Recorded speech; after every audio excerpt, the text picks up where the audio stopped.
So, good morning, all. Good morning, Jai Hind. I hope each one of you are doing great. So, good morning, all. Good morning, Jai Hind.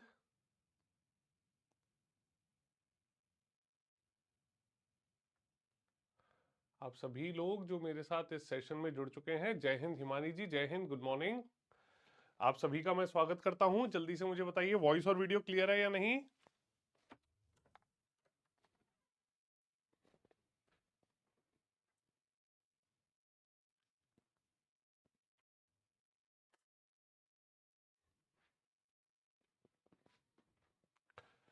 बताइए भाई, am I audible loud and clear? आवाज clear है या नहीं?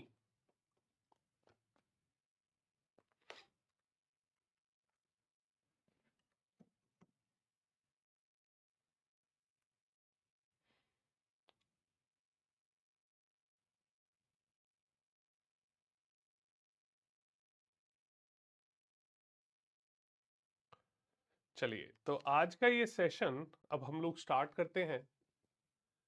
और आज के इस सेशन में हम लोग स्टार्ट करेंगे अपना अलग टॉपिक। ओके, तो अभी तक हम लोग पढ़ चुके हैं टिल आर्टिकल 123। ठीक है, आर्टिकल 123 तक हम लोग पढ़ चुके हैं। ठीक, 395 टोटल आर्टिकल्स हैं, जिसमें से हम लोग देखते हैं कुछ इंपॉर्टेंट हैं, कुछ लेसर इंपॉर्टेंट है। ओके, आज के सेशन में हम लोग स्टार्ट करेंगे सुप्रीम कोर्ट। ठीक है, अब ये जो सुप्रीम कोर्ट है ये हमारा दिया गया है आर्टिकल 124 से आर्टिकल 147 के बीच में। ठीक है, तो आज के सेशन में हम लोग जो पढ़ाई है वो करेंगे आर्टिकल 124 से आर्टिकल 147 के बीच की। ठीक है, तो यहां पर हम लोग स्टार्ट करेंगे अपना topic of supreme court. Clear? ये भी जो सुप्रीम कोर्ट है ये भी हमारे कॉन्स्टिट्यूशन के पार्ट 5 में ही मेंशन्ड है। ठीक है, पार्ट 5 में ही मेंशन्ड है। और यहां पर सुप्रीम कोर्ट के एस्टेब्लिशमेंट, सुप्रीम कोर्ट का ज्यूरिसडिक्शन, सुप्रीम कोर्ट की पावर, ये सभी चीजें यहां पर बताई गई हैं। ठीक है, अब इंडिया में अगर हम लोग बात करते हैं, हम लोग देखते हैं कि इंडिया में एक इंटीग्रेटेड सिस्टम बनाया गया है। ठीक है, इंडिया में एक इंटीग्रेटेड जुडिशियल सिस्टम है। इंटीग्रेटेड मतलब ये देखिए, हमारे देश का जुडिशियल सिस्टम कहता है कि सबसे पहले डिस्ट्रिक्ट लेवल पर हमारे पास आते हैं सबॉर्डिनेट कोर्ट। सबॉर्डिनेट कोर्ट्स जो है वो डिस्ट्रिक्ट लेवल पर आए। ठीक है, उसके बाद स्टेट लेवल पर हाई कोर्ट्स। ठीक है, और उसके बाद टॉप जो हमारा यूनियन या हमारा सेंट्रल लेवल है वहां पर आता है सुप्रीम कोर्ट। ठीक है, वहां पर आता है हमारा सुप्रीम कोर्ट। क्लियर? अब ये जो सबॉर्डिनेट कोर्ट हैं इनके केसेस की अपील हम हाई कोर्ट में कर सकते हैं। ठीक है, मतलब जो डिस्ट्रिक्ट कोर्ट्स हैं उनका जो डिसीजन है, उनके निर्णय के खिलाफ हम लोग जा सकते हैं हाई कोर्ट में। हाई कोर्ट के जो डिसीजंस हैं उनके खिलाफ जा सकते हैं हम लोग सुप्रीम कोर्ट में। ठीक है, तो ये सुप्रीम कोर्ट जो है it is regarded as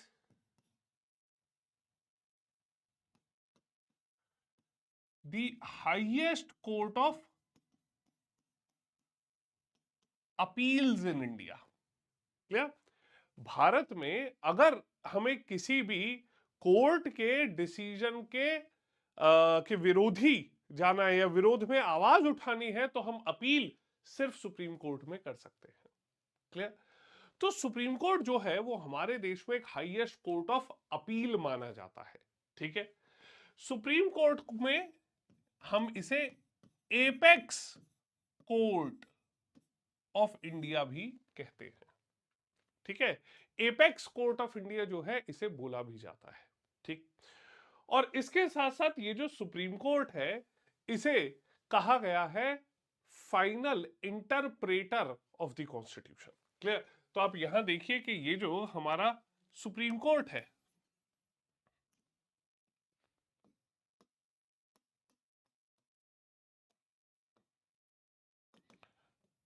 supreme court, it is basically, okay, basically Supreme Court is the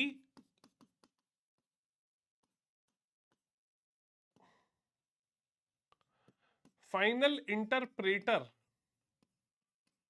of constitution। ठीक है? संविधान का क्या मतलब माना जाएगा, वो वही मतलब माना जाएगा जो सुप्रीम कोर्ट के द्वारा कहलाया जाएगा। ठीक है? इसीलिए ये जो सुप्रीम कोर्ट है इसे हम कहते हैं कस्टोडियन और प्रोटेक्टर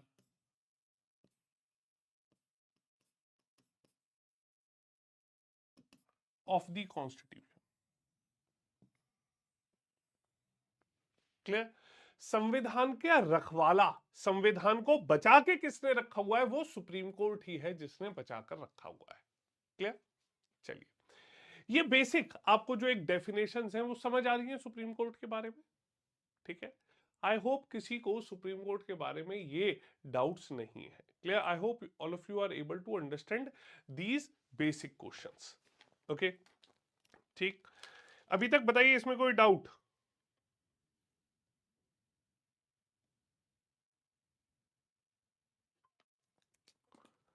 बताओ भाई, ये सिंपल तरीके समझ आ रहे हैं कि सुप्रीम कोर्ट क्या है, सुप्रीम कोर्ट में कैसे बात की गई है। ठीक है? अब सुप्रीम कोर्ट की अगर हम बात करते हैं तो ये जो सुप्रीम कोर्ट है, ठीक है, इसके बारे में आप ये देख सकते हैं, जैसा मैंने अभी आपको बताया कि it is highest judicial court, final court of appeal in India, highest constitutional court. ठीक है? और इसके पास जुडिशियल रिव्यू की भी पावर है। जुडिशियल रिव्यू की पावर का मतलब कि अगर हमारे देश में संसद ने या राज्य सरकारों ने कोई भी कानून बनाया है, उस कानून को ये तय कर सकते हैं कि वो संवैधानिक है या नहीं, और अगर सुप्रीम कोर्ट के हिसाब से वो कानून संवैधानिक नहीं आता है तो सुप्रीम कोर्ट उस कानून को रद्द भी कर सकता है। क्लियर?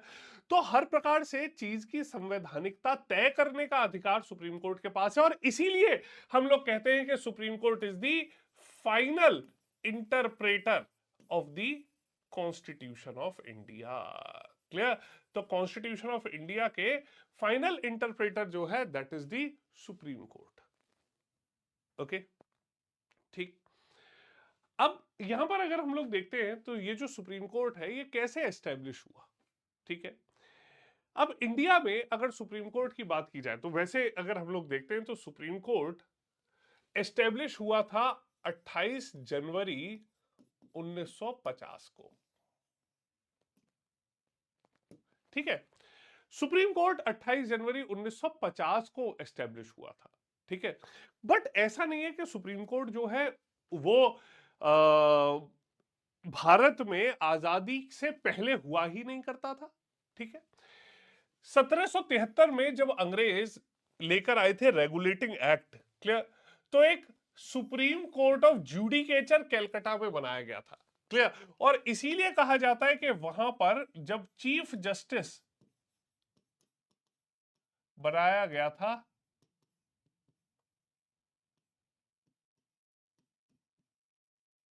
एलिजा इम्पे को। ठीक है? एलिजा इम्पे जो है उन्हें यहां पर चीफ जस्टिस बनाया गया था। ठीक है? उनके बाद आप लोग देख सकते हैं कि ये जो सुप्रीम कोर्ट है इसे जिम्मेदारी दी गई थी कि ये बंगाल, बिहार और उड़ीसा के जो इलाके हैं उनके ऊपर अपना अधिकार क्षेत्र रखेगा। क्लियर? अब ये सिर्फ बंगाल, बिहार, उड़ीसा के इलाके क्यों? क्योंकि आपको अगर ध्यान होगा तो 1757 में अंग्रेजों ने सबसे पहले किसी भारतीय इलाके को अगर अपनी टेरिटरी बनाया था तो वो बंगाल का राज्य था, और बंगाल का राज्य उस समय पर देश का सबसे बड़ा राज्य था, और उसमें आज के समय के बिहार और उड़ीसा भी आया करते थे। ठीक है? इनके बाद आप ये देख सकते हैं कि ये जो सुप्रीम कोर्ट था, ठीक है, उसके बाद जो कोर्ट्स थे वो मद्रास और बॉम्बे में एस्टेब्लिश किए गए। क्लियर। और 1861 में आप ये देख सकते हैं कि यहां पर हाई कोर्ट्स का नाम इन्हें दिया गया और सदर अदालतें यहां पर एस्टेब्लिश की गई थी। ठीक है। इसके बाद ये एक फेडरल कोर्ट ऑफ इंडिया के तौर पर बना दिया गया था 1935 में। 1935 में इसे फेडरल कोर्ट ऑफ इंडिया का नाम कहा गया। और ये फेडरल कोर्ट ऑफ इंडिया का मतलब है कि भारत की सर्वोच्च अदालत। अच्छा, अब काफी लोगों के मन में यह भी सवाल आएगा कि सर पहले सब कुछ कलकत्ता में बन रहा था, फिर ये जो फेडरल कोर्ट था ये यहां पर दिल्ली में क्यों बनाया गया? ठीक है, क्योंकि ध्यान रखिएगा कि 1911 में इंडिया की जो कैपिटल है वो दिल्ली को बना दिया गया था। Clear. So Delhi was made the capital of India in 1911। ठीक। तो इस प्रकार से आप ये देख सकते हैं कि यहां पर जो ये कोर्ट्स हैं इन्होंने काम करना शुरू किया। ठीक है। अब इनके बाद अगर हम लोग आगे बढ़ते हैं तो आप देखेंगे कि बेसिक जो सुप्रीम कोर्ट है वो आज के समय पर कैसे स्थापित किया जाता है। ठीक है। अब यहां पर अगर हम कॉन्स्टिट्यूशनल प्रोविजंस की बात करें, ठीक, तो हमारे कॉन्स्टिट्यूशन के पार्ट 5 के चैप्टर 6 में आर्टिकल 124 से 147 बात की गई है सुप्रीम कोर्ट की। ठीक है। और इंडियन कॉन्स्टिट्यूशन में यह कहा गया है आर्टिकल 124 के हिसाब से that there shall be a supreme court of India constituting of a chief justice of India and until parliament by law prescribes a larger number of not more than 7 other judges। ठीक है। अब आप लोग सोचोगे sir ये 7 जजेस का क्या मतलब है? ठीक है। अब क्या हुआ कि हमारे देश में जब सुप्रीम कोर्ट एस्टेब्लिश किया गया, ठीक है, 1950 में। क्लियर। तो ये 1950 में हमारे देश में एक chief justice of India plus supreme court में 7 और भी जज थे। ठीक है। इसलिए यहां पर आर्टिकल 124 में 7 की बात की गई। क्लियर। अब 1950 से अगर देखा जाए तो तब से तो हमारे देश ने तरक्की बहुत करी।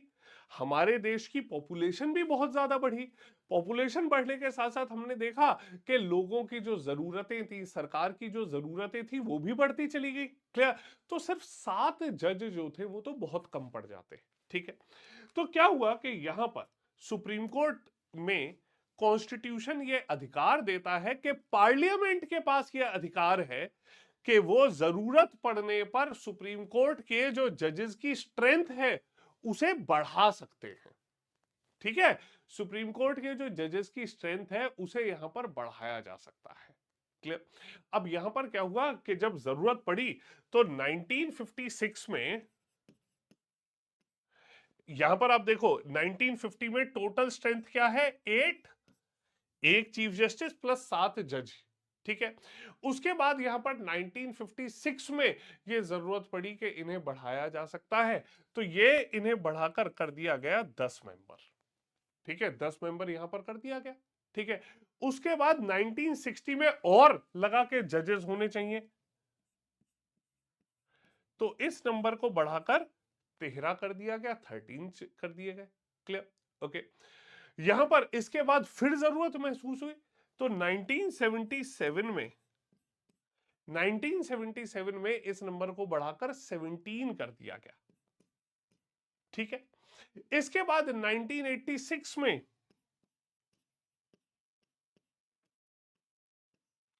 यह नंबर बढ़ाकर 25 कर दिया गया। ठीक। 2008 में इस नंबर को बढ़ाकर 30 कर दिया गया। ठीक है। तो जो टोटल जजेस की जो स्ट्रेंथ थी, मतलब जो जजेस थे, ठीक है, नंबर ऑफ जजेस, तो आप देखेंगे यहां पर एक चीफ जस्टिस, ठीक है,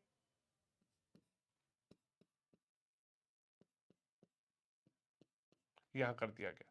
इसके बाद 2019 में यह कहा गया कि यहां पर ये जो स्ट्रेंथ है इसे बढ़ाकर एक चीफ जस्टिस और 33 अदर जजेस। क्लियर। तो प्रेजेंटली सुप्रीम कोर्ट में जो स्ट्रेंथ है वो टोटल 34 मेंबर्स की है। क्लियर। टोटल 34 मेंबर्स की यहां पर जो जजेस की स्ट्रेंथ है वो सुप्रीम कोर्ट में इस प्रेजेंट समय पर मेंटेन की जाती है। क्लियर? ठीक है, ये बेसिक, इस चीज में कोई डाउट हो तो आप बताओ भाई। ये नंबर आज के समय पर पूछ लिया जाता है कई बार एग्जाम में कि टोटल स्ट्रेंथ जो है वो कितनी है।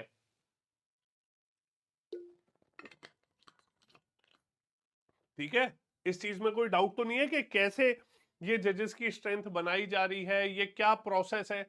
ओके, चलो अब ऑर्गेनाइजेशनल स्ट्रक्चर। तो जैसा मैंने आपको बताया कि ये जो स्ट्रेंथ है इसे बढ़ाकर 2019 में 31 से 34 कर दिया गया। ठीक है, अब आगे अगर हम देखते हैं supreme court, seat of supreme court. ठीक है, तो कॉन्स्टिट्यूशन जो है वो डिक्लेयर करता है कि दिल्ली जो भारत की राजधानी है वहां पर यह सुप्रीम कोर्ट स्थापित किया जाएगा। ठीक है, दिल्ली जो भारत की राजधानी है वहां पर यह सुप्रीम कोर्ट एस्टेब्लिश किया जाएगा। ठीक है, इसके बाद यहां पर यह कहा गया है कि it also authorises the chief justice of India to appoint other places or places as seat of the Supreme Court. Clear? And he can take this decision only with approval of the President of India. Clear? ठीक है, तो यहां पर अगर ये चाहे, chief justice चाहे कि सुप्रीम कोर्ट की बैठक दिल्ली के अलावा देश के किसी और हिस्से में होनी चाहिए तो वो इसे तुरंत स्थापित कर सकते हैं।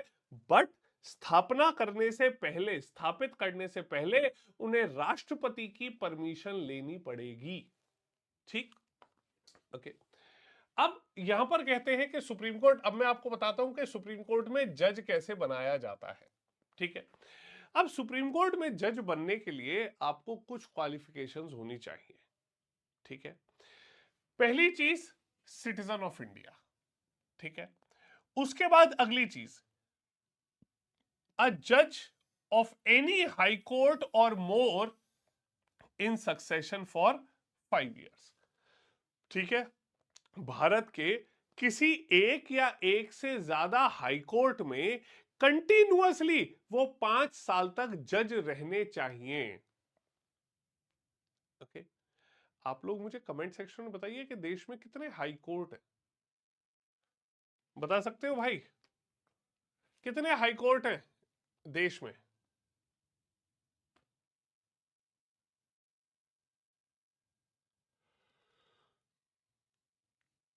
बता सकते हैं?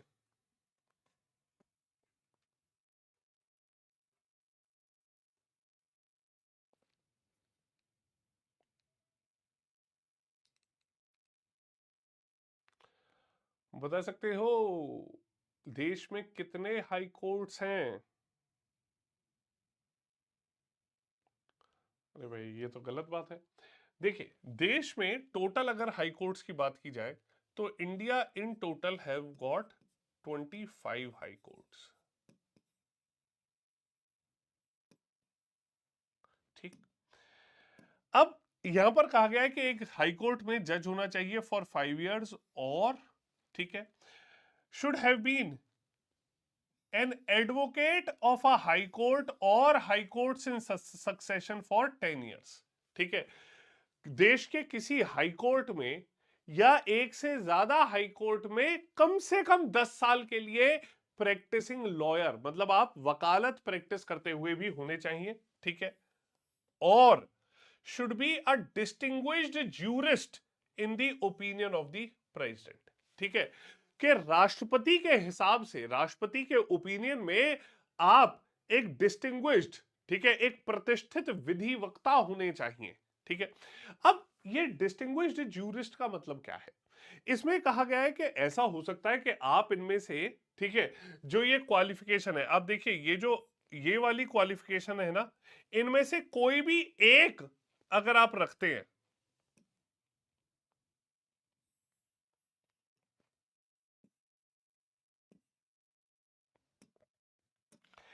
कोई भी अगर आप एक क्वालिफिकेशन रखते हैं तो आपको हाई कोर्ट के जज के तौर पर, ठीक है, नियुक्त किया जा सकता है। ठीक, सॉरी, सुप्रीम कोर्ट के जज के तौर पर। ठीक है, अब इनमें कहा है कि अगर ये दोनों क्वालिफिकेशन में से कोई सी आपके पास नहीं है, पर प्रेसिडेंट को लगता है कि आपके पास लॉ की, भारत का जो कानून है, भारत के जो लीगल मैटर्स हैं, उनकी एक्सेप्शनल नॉलेज है, तब भी आपको अपॉइंट किया जा सकता है एज द जज ऑफ सुप्रीम कोर्ट। ठीक है, अब कॉन्स्टिट्यूशन यहां पर खास बात देखिए, यहां पर कोई भी मिनिमम एज नहीं है सुप्रीम कोर्ट का जज बनने के लिए। क्लियर? सुप्रीम कोर्ट का जज बनने के लिए कोई भी मिनिमम एज नहीं है। अब स्टूडेंट सोचते हैं तो सर ऐसे तो किसी को भी जज बना सकते हैं। अब आप एक छोटी सी बात सोचिए, ठीक है, यहां पर जज बनने के लिए सबसे पहले लॉ की डिग्री तो होनी चाहिए आपके पास। क्लियर?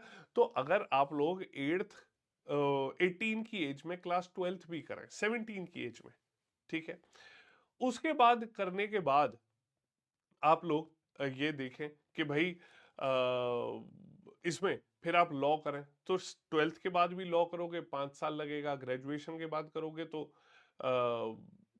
3 साल और लगेंगे, तो कम से कम 5 से 6 साल लग गए पढ़ाई में, तो आपकी एज 23 हो गई।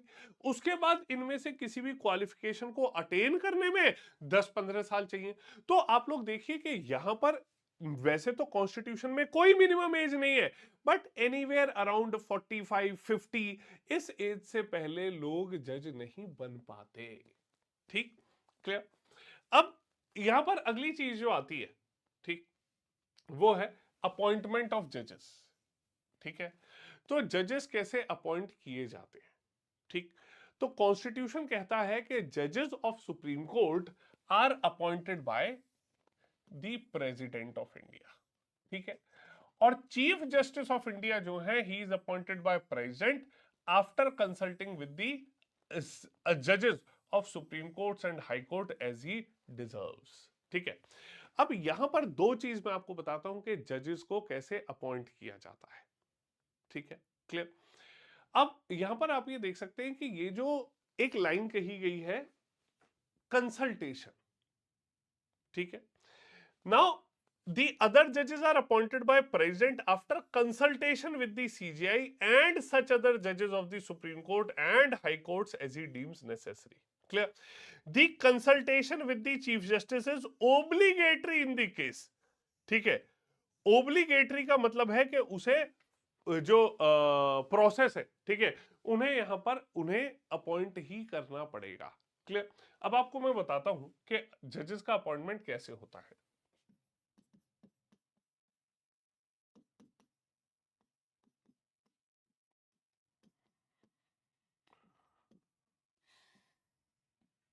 अपॉइंटमेंट ऑफ जजेस, ठीक है, सबसे पहले जज का बताऊंगा, फिर आपको यहां पर बताऊंगा कि चीफ जस्टिस का कैसे किया जाता है। ठीक है, अब यहां पर अपॉइंटमेंट के केस में कहा गया है, ठीक है, कि अगर कोई भी अपॉइंटमेंट किया जाता है, ठीक है, तो वो अपॉइंटमेंट में ना तो चीफ जस्टिस अपनी मर्जी से किसी को जज बना सकते हैं, ना प्रेसिडेंट किसी को अपनी मर्जी से जज बना सकते हैं, ना प्राइम मिनिस्टर किसी को अपनी मर्जी से जज बना सकते हैं। ठीक है, और ऐसे केस में कहा गया है कि हमारे देश में फॉलो करते हैं कोलिजियम सिस्टम।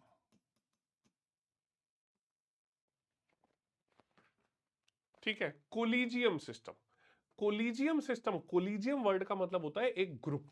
ठीक है, एक ग्रुप जिसमें जजेस होते हैं। क्लियर? ठीक है, तो यहां पर ओपिनियन ऑफ जजेस जो है सिर्फ एक व्यक्ति नहीं, एक ग्रुप ऑफ जजेस करते हैं। कैसे होता है? ठीक है, अब जो चीफ जस्टिस ऑफ इंडिया है, ध्यान रखिए ये जो टर्म सीजीआई में लिखता हूं, this is for chief justice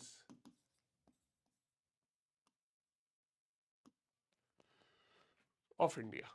ठीक है, अब ये जो सीजीआई है, ठीक है, सीजीआई यहां पर जो एक नेम्स है, ठीक है, जो कोई व्यक्ति है उसका नेम भेजते हैं कोलिजियम के पास। अब इस कोलिजियम में कौन होता है? कोलिजियम हैज गॉट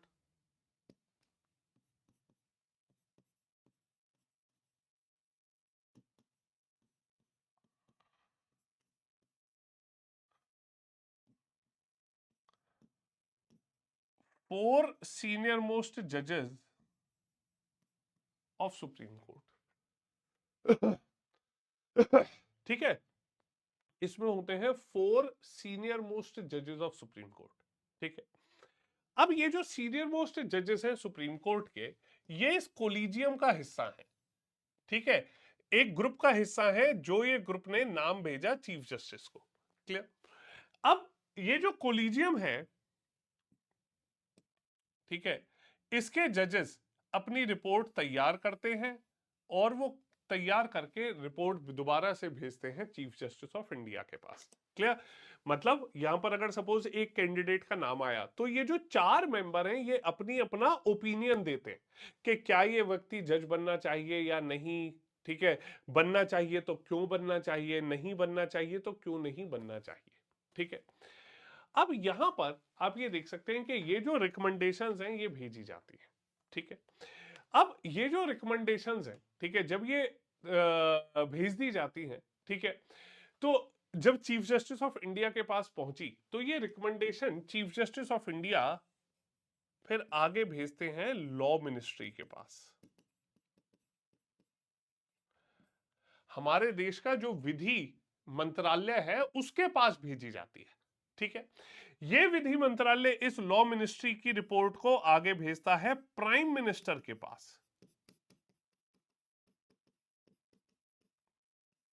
ठीक है, और प्राइम मिनिस्टर फिर आगे इन्हें भेजते हैं प्रेसिडेंट के पास। ठीक है, और ये जो प्रेसिडेंट है ये फिर he shall make the appointment। Clear? तो ये जो प्रेसिडेंट है ये फिर अपॉइंटमेंट करते हैं, ये फिर यहां पर जज जो है उसे नियुक्त करते हैं। ठीक है, क्लियर? अब आप एक चीज समझिएगा यहां पर। ठीक है, ये जो कोलिजियम है इसमें है 4 सीनियर मोस्ट जज। ठीक है, तो ये जो प्रोसेस फॉलो किया गया, कोलिजियम ने चीफ जस्टिस को भेजा, चीफ जस्टिस ने फिर ये रिपोर्ट प्राइम मिनिस्टर प्रेसिडेंट तक भेजी। अगर चीफ जस्टिस ऑफ इंडिया सही प्रोसीजर फॉलो कर रहे हैं, ठीक है, तो उस स्थिति में प्राइम मिनिस्टर और ये जो प्रेसिडेंट ऑफ इंडिया है इनके ऊपर ये मानना कंपलसरी है। मतलब प्रेसिडेंट और प्राइम मिनिस्टर जो है वो उसी व्यक्ति को आगे जज के तौर पर नियुक्त करा सकते हैं जिसका नाम चीफ जस्टिस ने उनके पास भेजा हो इस कोलिजियम से डिस्कस करने के बाद। ठीक, अच्छा, अब ये जो कोलिजियम है, इस कोलिजियम में 4 मेंबर है। ठीक है, तो ग्रुप से डिसीजन दिया गया। ठीक है, चारों के चारों मेंबर ने कहा ठीक है इस व्यक्ति को जज बना दो। ठीक है, तो चीफ जस्टिस खुद है। एक ने कहा नहीं बनना चाहिए, 3 ने कहा बनना चाहिए, फिर भी आगे रिपोर्ट भेज दी। बट अगर यहां पर 2 मेंबर ने कह दिया नहीं ये जज नहीं बनना चाहिए और 2 ने कह दिया जज बनना चाहिए, तो ऐसे केस में एक स्थिति बन गई है। ठीक है, डिस्प्यूट है, डिसएग्रीमेंट है। इस डिसएग्रीमेंट की कंडीशन में चीफ जस्टिस को ये नाम आगे नहीं भेजना चाहिए। ठीक, तो एक चीज आप समझिएगा कि चीफ जस्टिस ऑफ इंडिया अगर सही प्रोसेस को फॉलो करके नाम आगे पीएम और प्रेसिडेंट के पास भेजते हैं तो उस कंडीशन में इनके ऊपर कंपलसरी है चीफ जस्टिस के ओपिनियन, चीफ जस्टिस का जो एडवाइस है, उनकी जो रिपोर्ट है उसे मानना। क्लियर? ओके, तो अगर चीफ जस्टिस ये फॉलो नहीं करेंगे प्रोसेस तो ये लोग मना कर सकते हैं कि नहीं भाई तुम्हारे आदमी को नहीं बनाएंगे, ये जो तुमने नाम भेजा इसे नहीं बनाएंगे। बट अगर ये प्रोसेस फॉलो हुआ है तो बनाना पड़ेगा। दूसरी बात ये है कि चाहे प्रेसिडेंट, प्राइम मिनिस्टर, ठीक है, चीफ जस्टिस की रिपोर्ट माने या ना माने, अपने मन से वो किसी भी व्यक्ति को सुप्रीम कोर्ट में जज नहीं बना सकते। ठीक, क्लियर? तो ये एक प्रोसेस है अपॉइंटमेंट ऑफ जजेस का।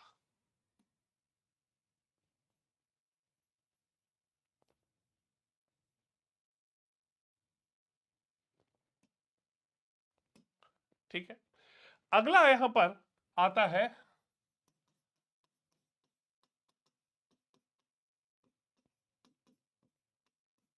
अपॉइंटमेंट ऑफ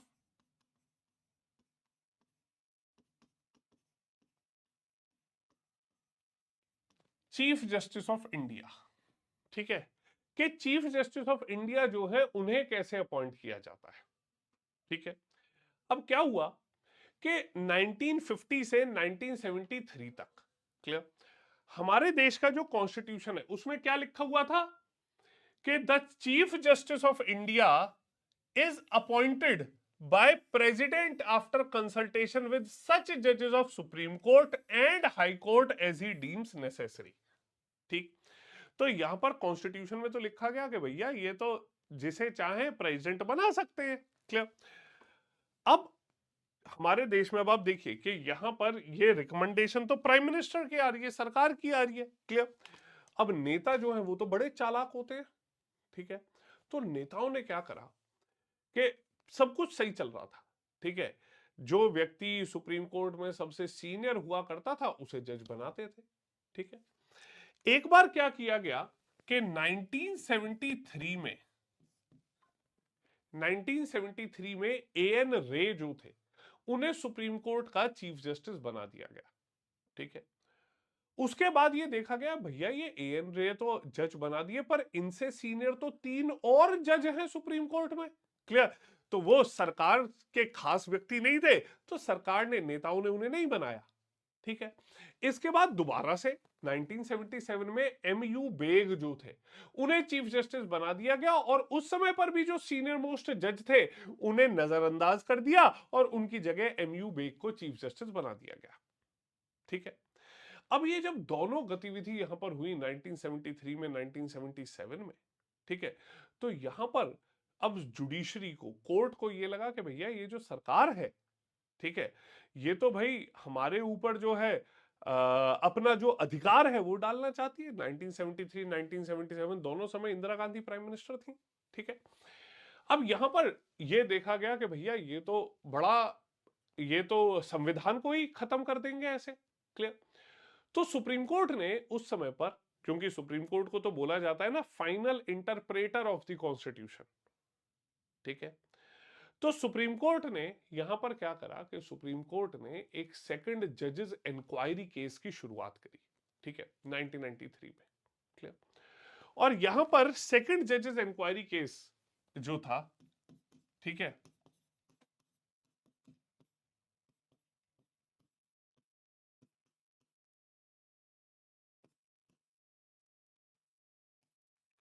सेकंड जजेस इंक्वायरी केस में सुप्रीम कोर्ट ने यह कह दिया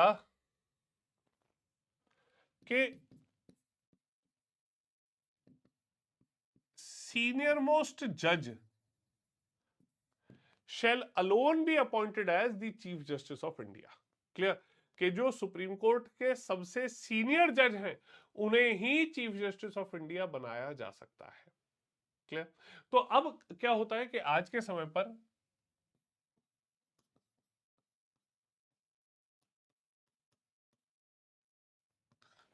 जो आउटगोइंग, जो चीफ जस्टिस ऑफ इंडिया जो जा रहे हैं, जो रिटायर होने वाले हैं, ठीक है, वो यहां पे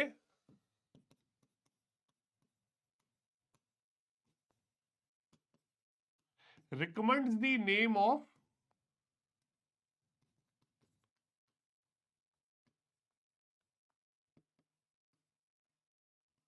नेक्स्ट सीनियर मोस्ट जज, ठीक है, वो ये नाम रिकमेंड करके जाते हैं कि अगला मेरे बाद कौन है जज लाइन में, ठीक है।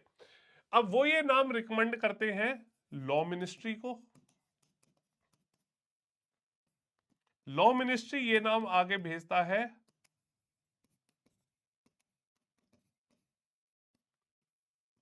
प्राइम मिनिस्टर को, और प्राइम मिनिस्टर फिर भेजते हैं प्रेसिडेंट ऑफ इंडिया को, ठीक है। और यहां पर president of India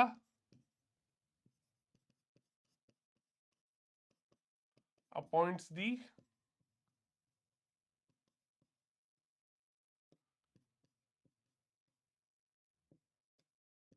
senior most जज as the next chief justice of India, ठीक है।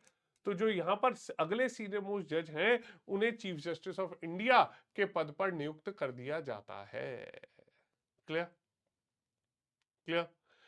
ये यहां पर ध्यान से देखिए और मुझे बताइए इस चीज में कोई भी डाउट किसी को हो कि चीफ जस्टिस ऑफ इंडिया और नॉर्मल जो जज हैं सुप्रीम कोर्ट में वो कैसे नियुक्त किए जाते हैं।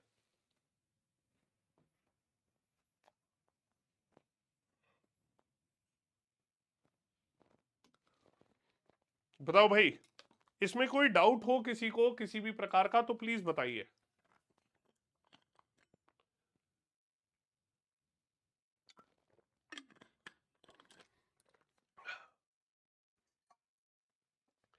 क्लियर है?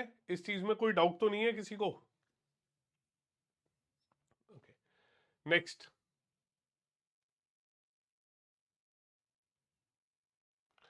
अब ये मैंने आपको बताया, ठीक है।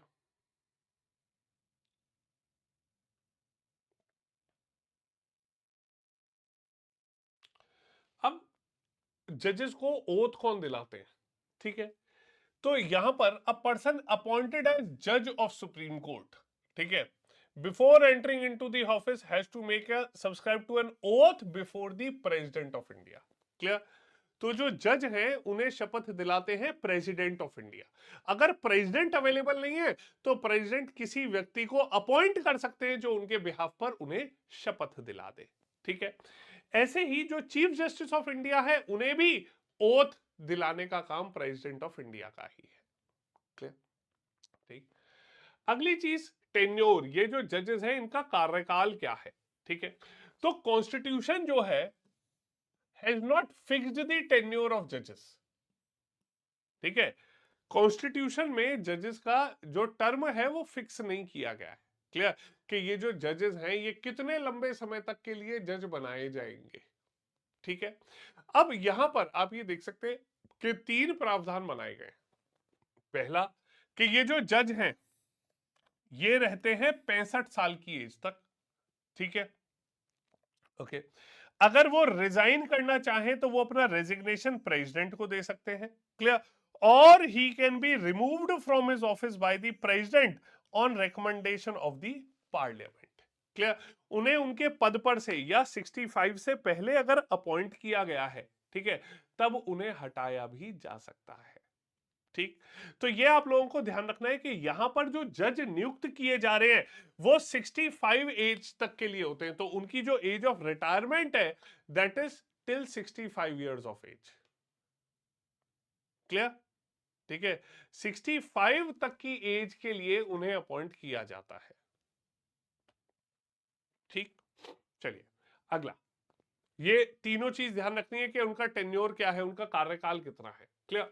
अब जजेस को रिमूव कैसे किया जाता है ये देखिएगा, ठीक है। रिमूवल ऑफ जजेस ऑफ द सुप्रीम कोर्ट, ठीक है। तो आप ध्यान रखिएगा कि ये जो प्रोसेस है जजेस को रिमूव कराने का, ठीक है, ये सुप्रीम कोर्ट के जज, हाई कोर्ट के जज, चीफ जस्टिस ऑफ इंडिया, इन सभी के लिए सेम प्रोसेस रखा गया है। ठीक। ओके।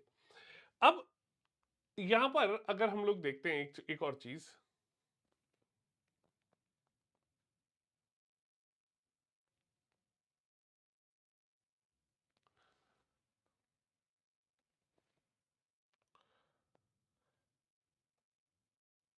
ठीक।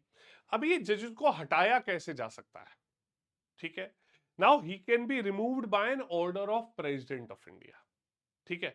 बट इसके लिए पूरा प्रोसेस बताया गया है, ठीक है। यहां पर आप देखिए कि यहां पर इन्हें हटाया तो जा सकता है by the order of president of India, ठीक है। और ये जो ऑर्डर है it must be pass with special majority of each house of parliament. Clear? But यहां पर मैं आपको सबसे पहले बिल्कुल एक बेसिक तरीके से समझाता हूं कि इन्हें हटाने की प्रक्रिया क्या है। क्लियर? सबसे पहले ध्यान रखिए कि जो सुप्रीम कोर्ट के जज हैं, हाई कोर्ट के जज हैं, ठीक है, उन्हें हटाने के सिर्फ दो कारण कॉन्स्टिट्यूशन में बताए गए हैं, ठीक है। Grounds of removal are two, proved misbehaviour और इनकैपेसिटी, ठीक है, कि प्रूव्ड मिसबिहेवियर हो या इनकैपेसिटी हो इसलिए उन्हें हटाया जा सकता है, ठीक है। मिसबिहेवियर मतलब बिहेवियर खराब रहा हो, इनकैपेसिटी मतलब वो अपनी जिम्मेदारियों को सही से ना निभा पा रहे हो, ठीक है। जो जजेस इंक्वायरी एक्ट है 1968 का उसमें बताया गया है कि जज को कैसे हटाया जा सकता है, ठीक है। अब यहां पर आप देखिए कि क्या प्रोसेस है।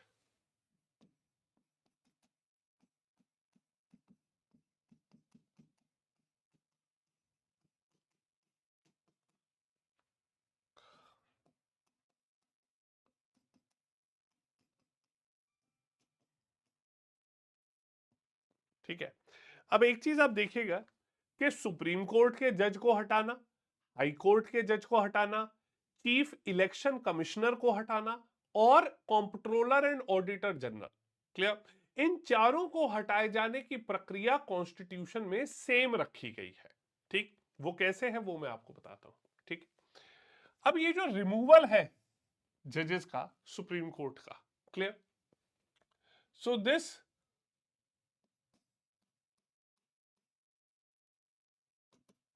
resolution of removal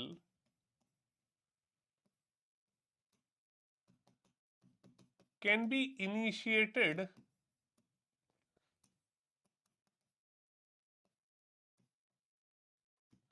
in either house। ठीक है, वो किसी भी हाउस में इनिशिएट हो सकता है, क्लियर, ओके। अगर राज्यसभा में होगा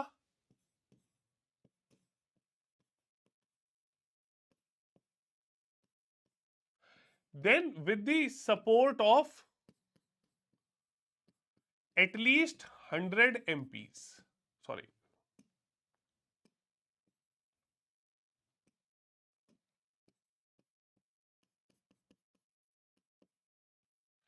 अगर राज्यसभा में इनिशिएट होगा तो कम से कम 50 मेंबर्स का सपोर्ट चाहिए। 50 राज्यसभा के मेंबर सपोर्ट करेंगे कि हां हम प्रस्ताव लाते हैं कि यह प्रक्रिया शुरू की जाए, क्लियर। अगर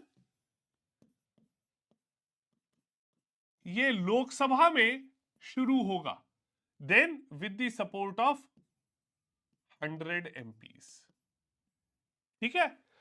लोकसभा के 100 MP जो है वो उसे साइन करेंगे, प्रस्ताव देंगे कि हां ये प्रक्रिया शुरू की जानी चाहिए। ठीक, अब यहां पर आप ये देख सकते हैं कि ये जो रिमूवल का प्रोसेस है, ठीक है, इसमें राज्यसभा के केस में चेयरमैन और लोकसभा के केस में स्पीकर में और मे नॉट एडमिट, ठीक है। तो वो इसे एडमिट कर भी सकते हैं और वो चाहें तो इसे एडमिट करने से मना भी कर सकते हैं, ठीक है।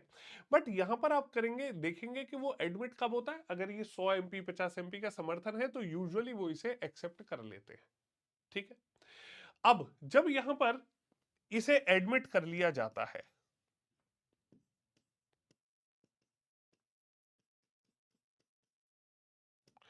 इफ एडमिटेड, क्लियर, ओके, तो ऐसे केस में एक इंक्वायरी कमिटी बनाई जाती है, ठीक है, क्लियर।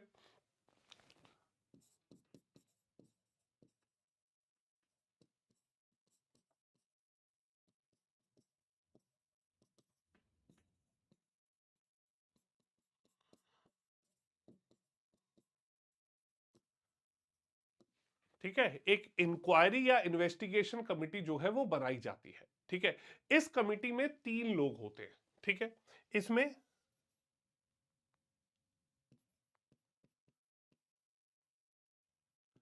अ जज of supreme court, clear, supreme court के एक जज होंगे, ठीक है। उसके अलावा chief justice of any high court, clear, किसी भी हाई कोर्ट के चीफ जस्टिस होंगे, ठीक है। उनके साथ साथ यहां पर एक होंगे डिस्टिंग्विश्ड ज्यूरिस्ट,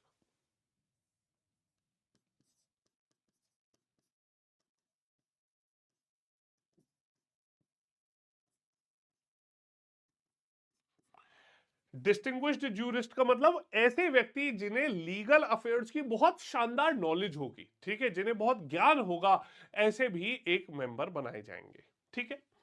तो ये आप लोग प्रोसेस देखिए कि किस प्रकार से यहां पर प्रोसेस फॉलो हुआ।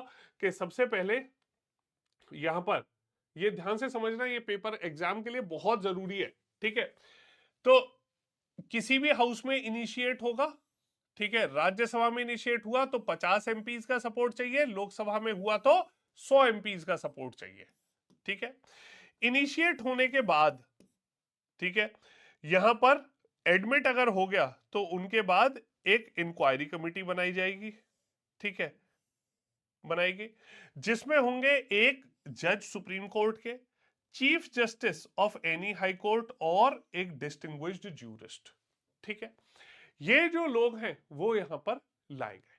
ठीक है, अब ये जो कमिटी है, ये कमिटी के जो 3 लोग हैं, ये यहां पर इसे एक रिपोर्ट तैयार करेंगे। ठीक है, वो देखेंगे कि ये मिसबिहेवियर और जो इनकैपेसिटी बोला गया है वो कारण है भी या नहीं। ठीक है, तो यहां पर आप देखिए कि ये जो कमिटी है, ठीक है,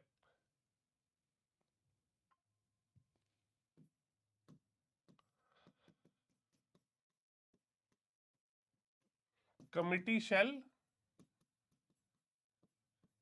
इन्वेस्टिगेट दी चार्जेस। ये कमिटी इन्वेस्टिगेट करेगी कि इनके ऊपर जो इल्जाम लगाए गए हैं वो सही है या नहीं। ठीक है, अगर ये सही पाए गए, अच्छा, ये अपनी जो रिपोर्ट है वो फिर आगे पार्लियामेंट को भेज देंगे, पार्लियामेंट में उसे भेजा जाएगा जिनके सामने प्रस्ताव लाया गया था। ठीक है, क्लियर। तो यहां पर ये जो ये है पार्लियामेंट को भेजा जाएगा। ठीक है, पार्लियामेंट को एक बार ये अगर भेज दिया गया, ठीक है, तो आप देखेंगे कि पार्लियामेंट को भेजे जाने के बाद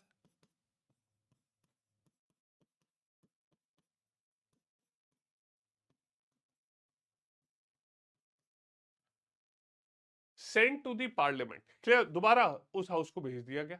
ठीक है, और यहां पर फिर उसके ऊपर वोटिंग कराई जाएगी। ठीक है, क्लियर। अब यहां पर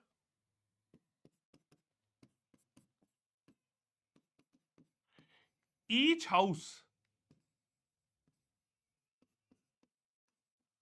shall pass it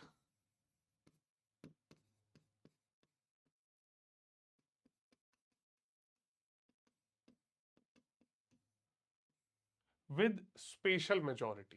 clear, each house जो है वो इसे स्पेशल मेजोरिटी से पास करेगा। ठीक है, स्पेशल मेजोरिटी, अच्छा, अब सवाल उठता है कि ये स्पेशल मेजोरिटी कौन सी वाली स्पेशल मेजोरिटी यहां पर बोली गई है। ठीक है, तो यहां पर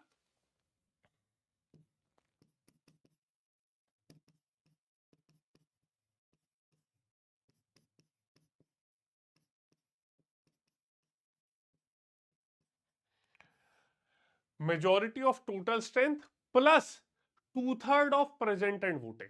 ठीक है, तो यहां दोनों चीज है।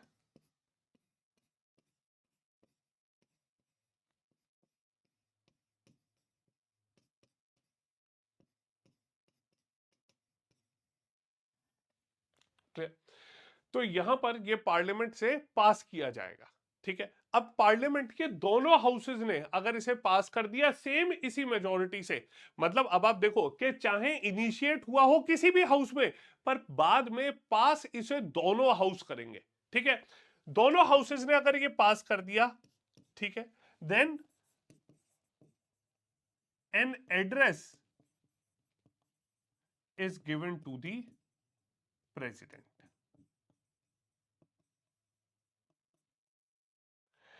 एक यहां पर प्रेसिडेंट जो है उन्हें एक भाषण दिया जाएगा, मतलब एक स्टेटमेंट पार्लियामेंट का हाउस बताएगा कि इनके इस जज के खिलाफ ये प्रक्रिया की गई थी और इस प्रक्रिया में ये सही पाया गया और अब जज को हटाया जा रहा है। ठीक है, कि ये प्रक्रिया पूरी हो चुकी है। क्लियर, और फिर यहां पर जो प्रेसिडेंट हैं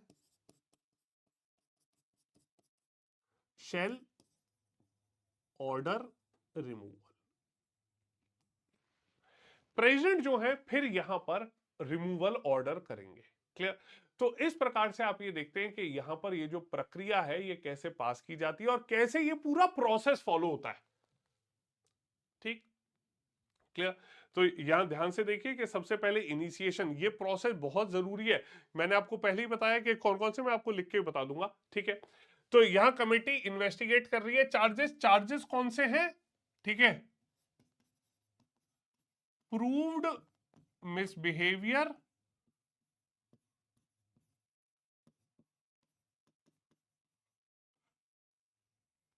और इनकैपेसिटी। ठीक है, प्रूव्ड मिसबिहेवियर और इनकैपेसिटी, ये चार्ज है, ये इल्जाम है जिन्हें वो किया गया, ठीक है, इन्वेस्टिगेट किया गया। क्लियर। उसके बाद each house shall pass it with special majority, ठीक। तो majority of total strength plus 2/3 of present and voting, इन दोनों से पास होगा। क्लियर। तो ये दोनों प्रोसेस से पास होगा। यहां पर दोनों प्रकार की मेजॉरिटी चाहिए, और उसके बाद जब ये पास हो गया, प्रेसिडेंट को एड्रेस दे दिया गया, then the president shall order the removal. Clear. तो यहां पर आप ये देख सकते हैं कि ये जो प्रोसेस है, ये अपने आप में एक बहुत हेक्टिक प्रोसेस रखा गया है, ठीक है। ये एक हेक्टिक प्रोसेस रखा गया है ताकि किसी भी प्रकार से पार्लियामेंट ऐसा ना हो अपनी मर्जी से ना हटा दे। क्लियर। तो एक चीज आपको ध्यान रखनी है कि जजेस का जो अपॉइंटमेंट है और जजेस का रिमूवल, ठीक है, जजेस का अपॉइंटमेंट और जजेस का रिमूवल, वो किसी भी प्रकार से यहां पर जो जुडिशरी है उनके बिना नहीं किया जा सकता। ठीक। क्लियर। तो ये खास बात है जो आप सभी को यहां पर समझनी है। ठीक।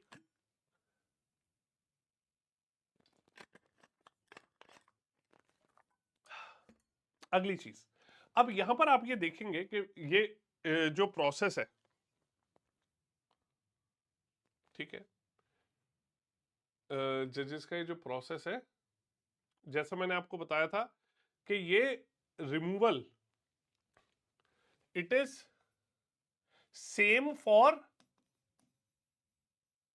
जज of supreme court, high court, chief election commissioner and controller and auditor general. ठीक है, सबको हटाए जाने के लिए ये सेम प्रोसेस है जो कॉन्स्टिट्यूशन में रखा गया है। ठीक। ओके, चलिए अब आगे अगर हम देखते हैं, अगली चीज जो आती है, ठीक है, independence of supreme court. Supreme court की स्वतंत्रता, सुप्रीम कोर्ट की स्वतंत्रता का महत्व। ठीक है, अब सुप्रीम कोर्ट की इंडिपेंडेंस की क्यों जरूरत है, सवाल तो ये उठता है। ठीक है, अब सुप्रीम कोर्ट के इंडिपेंडेंस की हमें इसलिए जरूरत है क्योंकि ये जो सुप्रीम कोर्ट है, ठीक है, वो सुप्रीम कोर्ट संविधान का रखवाला है, कॉन्स्टिट्यूशन को बचाने वाला है। ठीक है, अब कॉन्स्टिट्यूशन को अगर बचाना है तो उसे बचाने के लिए सुप्रीम कोर्ट के जो जजेस हैं उन्हें भी किसी प्रकार से एक सिक्योरिटी देनी पड़ेगी। क्लियर। ठीक है, उन्हें भी किसी प्रकार से यहां पर सिक्योरिटी देनी पड़ेगी। क्लियर। तो इंडिपेंडेंस यहां पर बहुत जरूरी रखी गई है। ठीक है, अब इंडिपेंडेंस में अगर हम बात करें, ठीक है, तो सुप्रीम कोर्ट जो है वहां पर आप ये देख सकते हैं कि काफी चीजें इंडिपेंडेंटली रखी गई। ओके, सबसे पहले आता है मोड ऑफ अपॉइंटमेंट। ठीक है, तो जजेस को जो अपॉइंट करने का तरीका है वो प्रेसिडेंट करते हैं। ठीक है, और प्रेसिडेंट जुडिशरी से पूछ के करते हैं। क्लियर। तो अब आप देखिए, अच्छा अब आप खुद सोचो, अगर ये जजेस को इंडिपेंडेंट ना रखा जाता, ठीक है, तो कल तो सरकार जो चाहती अपनी मनमर्जी से करा लेती, अगर वो संविधान का के अगेंस्ट भी जा रहे हैं तब भी जुडिशरी से करा सकती थी। पर यहां पर ये रखा गया कि नहीं, ऐसे प्रावधान होने चाहिए कि जुडिशरी जो है वो इंडिपेंडेंटली काम कर सके। ठीक। ओके, तो मोड ऑफ अपॉइंटमेंट जो है वो इंडिपेंडेंट रखा गया। क्लियर। सिक्योरिटी ऑफ टेन्योर दी गई, सिक्योरिटी ऑफ टेन्योर का मतलब 65 ईयर्स तक। क्लियर, 65 ईयर्स जो है वो उनकी रिटायरमेंट एज है, और उसके बीच में भी अगर हटाना है तो हटाए जाने की प्रक्रिया भी संविधान के तहत होगी, कोई अपने मन से उन्हें नहीं हटा सकता। ठीक। फिक्स्ड सर्विस कंडीशन दी गई है। ठीक, फिक्स्ड सर्विस कंडीशन का मतलब है कि यहां पर उनके सैलरी, अलाउंसेस, प्रिविलेज, पेंशन जो है वो सब पार्लियामेंट में तय की गई है। क्लियर। और आपको अगर याद होगा, मैंने बजट के टॉपिक में एक चीज पढ़ाई थी, चार्ज्ड एक्सपेंडिचर। ठीक है, तो ये जो चार्ज्ड एक्सपेंडिचर था वो फिक्स्ड है, उसे कम नहीं किया जा सकता, उसके ऊपर वोटिंग डिस्कशन नहीं कराए जा सकते। क्लियर। तो यहां पर फिक्स्ड सर्विस कंडीशन का मतलब है कि ऐसा नहीं है कि सुप्रीम कोर्ट के जज ने सरकार के विरोध में अगर डिसीजन दे दिया तो सरकार कल से ये कह दे कि अरे भाई इसकी सैलरी करो, अब कल से करो इसकी 10,000 रुपए सैलरी। ठीक है, ऐसा नहीं कर सकते। क्लियर। तो उनकी सर्विस कंडीशन को कम नहीं कर सकते उनके अपॉइंटमेंट के बाद। ओके, नेक्स्ट आता है expenses charge upon the consolidated fund. Clear? तो ये भी अगेन एक बहुत इंपॉर्टेंट चीज है कि जो एक्सपेंसेस हैं वो कंसोलिडेटेड फंड ऑफ इंडिया जो है उस पर चार्ज किए गए हैं। ठीक, नेक्स्ट आता है कंडक्ट ऑफ जजेस कैन नॉट बी डिस्कस्ड। ठीक है, सुप्रीम कोर्ट में जज क्या काम कर रहे हैं ये पार्लियामेंट में भी डिस्कस नहीं हो सकता। ठीक है, जैसे पार्लियामेंट की अपनी प्रिविलेज है ऐसे ही सुप्रीम कोर्ट के जजेस की भी अपनी प्रिविलेज है। क्लियर? उनका काम करने का तरीका, उनके कार्यशैली जो है वो किसी भी प्रकार से कहीं और डिस्कस नहीं हो सकती। ठीक है, इनके अलावा ban on practice after retirement. Clear? Supreme court के जो जजेस हैं वो जब एक बार सुप्रीम कोर्ट से रिटायर हो जाते हैं तो रिटायर होने के बाद वो दोबारा से एज अ लॉयर प्रैक्टिस नहीं कर सकते। ठीक, अब ये आप ध्यान रखिएगा, ये सवाल पिछले शायद 2023 या 24 में आया था। सुप्रीम कोर्ट के जो जजेस हैं, ठीक है, अब क्योंकि अब देखो जो सुप्रीम कोर्ट का जज है वो तो देश के किसी भी कोर्ट में जाए अपनी बात मनवा सकता है। ठीक है, क्योंकि पुराने उसके पास पावर रही है। ठीक, अब यहां पर क्या होता है कि ये जो सुप्रीम कोर्ट के जजेस हैं ताकि वो किसी भी प्रकार से जुडिशरी को इन्फ्लुएंस ना कर पाए अपने रिटायरमेंट के बाद, इसलिए हमारा कॉन्स्टिट्यूशन कहता है कि सुप्रीम कोर्ट के जो जज हैं वो रिटायरमेंट के बाद कहीं भी नौकरी नहीं कर सकते। कहीं मतलब as a lawyer, as a वकील वो प्रैक्टिस नहीं कर सकते।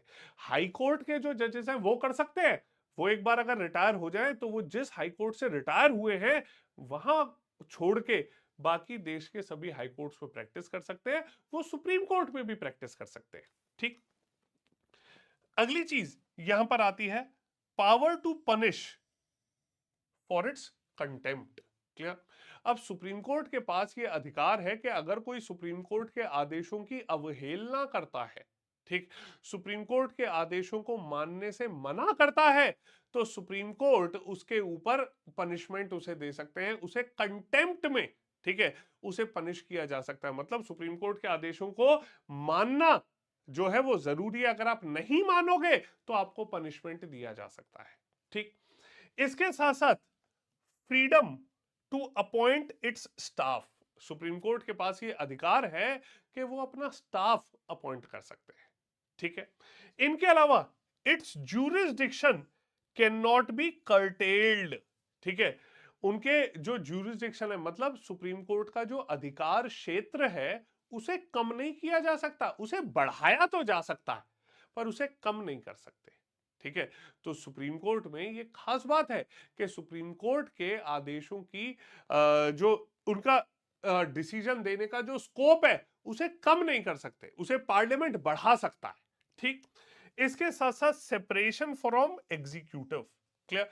एग्जीक्यूटिव मतलब प्रधानमंत्री और उनका मंत्रिमंडल जो है, क्लियर, वो कुछ भी चाहे वो यहां पर सुप्रीम कोर्ट जो है उसके काम करने में, ठीक है, उसके अपॉइंटमेंट में, उसके जनरल एडमिनिस्ट्रेशन में किसी भी प्रकार से इंटरफेयर नहीं कर सकते। Clear? So these are some very very important provisions that have been mentioned in the constitution. Clear? ये कुछ बहुत जरूरी प्रावधान है जो यहां पर संवैधानिक तौर पर डाले गए हैं। ठीक है, क्लियर? आई होप ये बेसिक चीजें क्लियर हैं, इनमें कोई डाउट नहीं है किसी को। Okay, so these are some very very important things around the appointment, okay, removal and powers of the judges। ठीक, क्लियर? इस चीज में कोई भी अगर किसी को डाउट है तो प्लीज एक बार बताइए। ठीक, चलो, अब एक और कंसेप्ट यहां पर आता है जिसे हम लोग कहते हैं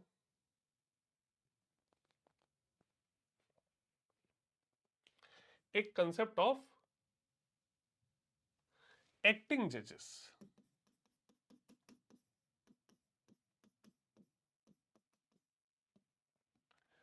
एक्टिंग जजेस, ठीक है, अब सबसे पहले जो चीज आती है वो है एक्टिंग चीफ जस्टिस की। ठीक है, तो यहां पर एक प्रावधान डाला गया